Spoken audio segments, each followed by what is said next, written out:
As always, I come back with James Brown, Mind Power, because that's what we're going to do tonight, try to expand your mind in this next segment. I'm going to start this segment out with the credit confidence coach himself, Mr. Ira Royal. He's going to be talking about trending and analytics on your credit report. Ira, welcome to the show. Hey, Mark. How you doing? I'm doing good, man. Doing good. Great. So awesome. your topic is you allowing me to be here. Yeah, yeah man. So the topic is. Yeah. I was going to say I appreciate the information you keep bringing every week. So you go ahead, bring it on. Bring it on. Thank you. I'm excited. I feel like as much information as we can be proactive and sharing, the better off we'll be in decision making. So what I'm sharing today is it's about this new thing called trending data. And if we have any like real estate agents or brokers or any lenders on the line, it won't be new news for them because they've probably seen this show up on the credit reports about 2 or 3 years ago by some of the 3 major bureaus. But a lot of consumers or individuals don't know about this new thing called trended data. And what it actually is now your lenders will be able to see your payment history for the past 36 months, where before most people just relied on the score and they would see, okay, this person wasn't 30 days late or, they paid their bills. But that's pretty much all the insight that they had. They just looked at the score. They just looked at if, this person was derogatory or had a lot of collections. Now people will be able to see, okay, how did they pay their bills? Did they pay their bills by paying off? Like, say you had a revolving credit card. Did you pay it off every month or did you carry a balance every month? Mark, that's huge because that's going to make credit decisioning a lot more, in my opinion, honest and a lot more thorough.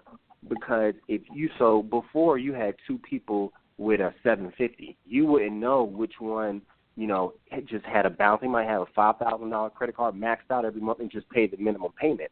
Or you had one with $5,000 and paid it off every month. The one that paid it off every month, which was called a transactor, then that person will be looked at as less riskier than a person.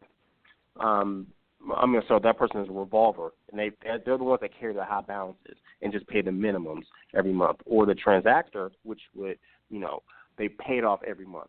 But before, you're just looking at a 750, or even let's go out a 680 credit score, lenders or, wouldn't really pay attention to exactly how you were paying your bills. They just were looking at scores.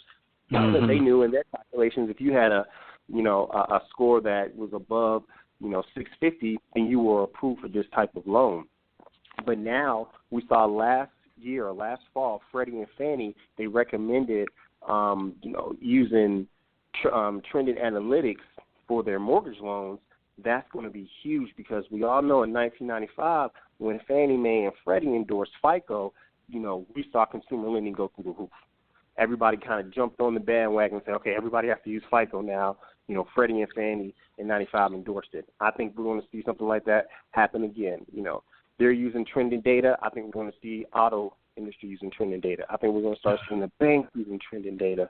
Everybody's going to be looking at people's credit report and trying to understand, okay, why does this person have the score that they have? Not just relying on the 3 numbers. Just 3 numbers. Tell me this. Now, is this something that when we go to buy something or we go to look at a bureau, do we need to ask that question? Are you using trending data, or how will we know this is in effect? Because you will so I don't think it's necessarily a question that you would ask a lender, but when you pull your own credit report, which I think people should pull it at minimum 2 times a year, I think at a quarter. But when you look at your credit report, there should be a lot of graphs at the bottom of your credit report now, and it should show the trends. So you should have bar graphs and line graphs showing how you pay your bills and how it's affecting your credit now. Okay. And again, that kind of, and also depends on what risk model the company is using, to give you your credit report or give you your credit score. But that's a whole other topic. We'll touch on that another day.